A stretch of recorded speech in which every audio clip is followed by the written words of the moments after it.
ಅಳಿಬೇಡಮ್ಮ, ಅಳಿಬೇಡಿ. ಮಗ ಇದ್ದ, ಚಿಕ್ಕ ಮಗ ತೀವ್ರೋದ ಮೊನ್ನೆ 6 ತಿಂಗಳಾಯ್ತು. ಆ ಮಗ ತೀರೋಗಿ ಏನು ಮಾಡೋಣ, ನಮ್ಮಂಥವ್ರು ಕಷ್ಟ ಕೊಡ್ತಾನೆ ದೇವ್ರು. ಕೇಳ್ಕೊಂಡ್ರೆ ಹೆಂಗನ ಇರ್ಲಿ ಕಣಂಗೆ ನೀರು ಬಂದ್ಬಿಡ್ತದೆ. ಏನು ಮಾಡೋಕ್ಕತ್ತದೆ? ಮಗನ ಒಳ್ಳೆ ಮಗನಾದ ಕಿತ್ಕೊಂಡದ್ದೀವಿ. ಅದಕ್ಕೆ ಬರೋದು ಇದ್ರಾಗ ವ್ಯಾಪಾರ ಮಾಡೋದು, ತಗೊಂಡೋಗೋದು, ಮಗಳು ಕೊಡೋದು, ಮದ್ದು ಮಾತ್ರೆ ಕೊಡಿಸೋದು ಮಗಳು. ಪರವಾಗಿಲ್ಲಮ್ಮ, ದೇವರ ನಿನ್ಗೆ ಚೆನ್ನಾಗಿ ಮಾಡ್ತಾರೆ. ಹಾ ಹಾ ಹಾ, ನೀವೇನು ಅಳಿಬೇಡಿ, ನೀವೇನು ಬಾಧೆ ತಗೋಬೇಡಿ.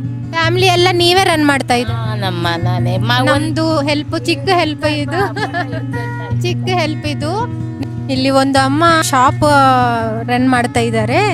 ಇಲ್ಲಿ ಅವ್ರ ಹತ್ರ ಹೋಗ್ಬಿಟ್ಟು ಏನ್ ಅವ್ರು ಮಾಡ್ತಾ ಇದ್ದಾರೆ, ಹೆಂಗ್ ಸ್ಟಾರ್ಟ್ ಮಾಡಿದ್ದೀರಾ ಅಂತ ಕ್ವಶನ್ ಕೇಳೋಣ, ನೋಡೋಣ ಬನ್ನಿ.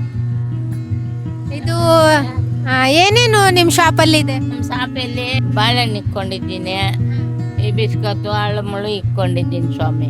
ಎಷ್ಟಮ್ಮ ಏಜ್ ನಿಮ್ದು? ನನಗೆ 74. ಮಗಳವಳೆ, ಅವಳು ಓದವಳೆ, ಆದ್ರೇನು ಕೆಲಸ ಮಾಡೋಕ್ಕಾಗಲ್ಲ, ಮನೆಗಿರ್ತಾಳೆ. ಅವಳು ನಿಕ್ಕೊಂಡು ಈ ಅಂಗಡಿ ಮಾಡ್ತೀನಿ ನಾನು. ಒಂದೇ ಮಗಳು, ಆ ಒಂದು ಮಗಳು ಕುಂಟೆ ಆಗೋದ್ಲು. ಏನು ಮಾಡೋದು, ಮದುವೆ ಗಿದ್ವೆ ಏನು ಮಾಡಲಿಲ್ಲ. ಆ ಮನೆಗೆ ಅವಳೆ ಇದು ಮಾಡ್ಕೊಂಡೋಗಿ ಅವಳಿಗೆ ಜೀವನ ಮಾಡ್ಬೇಕು ನಾನು. ತುಂಬಾ ಒಳ್ಳೇದಮ್ಮ, ನೀವು ಇಷ್ಟು ಏಜ್ ಅಲ್ಲಿನೂ ನಿಮ್ ಫ್ಯಾಮಿಲಿಗೋಸ್ಕರ ಮಾಡ್ತಾ ಇದ್ದೀರಾ. ಬೆಳಗ್ಗೆ 5 ಗಂಟೆಗೆ ಬರ್ತೀನಿ, ಇಲ್ಲಿಗೆ ಟೀ ಕಾಫಿ ಮಾಡ್ತೀನಿ. ನಿಮ್ ಫ್ಯಾಮಿಲಿಗೆ ನಿಮ್ಗೆ ಒಳ್ಳೇದಾಗ್ಲಿ ಅಮ್ಮ. ದೇವ್ರು ಒಳ್ಳೇದ್ ಮಾಡ್ತಾನೆ. ಊಟಕ್ಕೇನು ಕಮ್ಮಿ ಇಕ್ಕಿಲ್ಲ, ಅದೇನೋ ಸಂಪಾದನೆ ಮಾಡ್ತೀನಿ, ಊಟ ತಗೊಂಡೋಗಿ ಹಾಕ್ತೀನಿ, ಬಟ್ಟೆ ಕೊಡ್ತೀನಿ, ಚೆನ್ನಾಗಿ ಮಡಿಕೊಂಡಿದ್ದೀನಿ. ನಾವಿರೋ ಗಂಟ ಅವಳನ್ನ ಸಾಕ್ತೀರ, ಆಮೇಲೆ ಯಾರು ಸಾಕ್ತಾರಮ್ಮ? ಹೌದಮ್ಮ, ಹೌದು, ಅರ್ಥ ಮಾಡ್ಕೊಂತೀನಿ. ಸೊ ನಾವು ಎಲ್ಲ ಕಡೆ ಈ ತರ ನಿಮ್ಮಷ್ಟು ದೊಡ್ಡವರು ಈ ತರ ಏನಾದ್ರು ಶಾಪ್ ರನ್ ಮಾಡ್ತಾ ಇದ್ದಾರಂದ್ರೆ, ಏನಾದ್ರು ಸ್ವಲ್ಪ ಚಿಕ್ಕ ಬಿಸ್ನೆಸ್ ಮಾಡ್ತಾ ಇದ್ದಾರಂದ್ರೆ ನಾವು ಅವ್ರ ಹತ್ರ ಹೋಗ್ತೀವಿ, ಈ ತರ ಅವ್ರಿಗೆ ಹೆಲ್ಪ್ ಮಾಡ್ತೀವಿ. ನಮ್ದು ಹೆಲ್ಪ್ ಚಿಕ್ಕ ಹೆಲ್ಪ್ ಇದು, ಚಿಕ್ಕ ಹೆಲ್ಪ್ ಇದು. ನಿಮ್ಗೂ ದೇವರ ಒಳ್ಳೇದ್ ಮಾಡ್ತಾರೆ. ನೀವೇನು ಅಳಿಬೇಡಿ, ನೀವೇನು ಬಾಧೆ ತಗೋಬೇಡಿ. ನಿಮ್ ಫ್ಯಾಮಿಲಿ ಎಲ್ಲ ದೇವರೇ ಚೆನ್ನಾಗಿ ನೋಡ.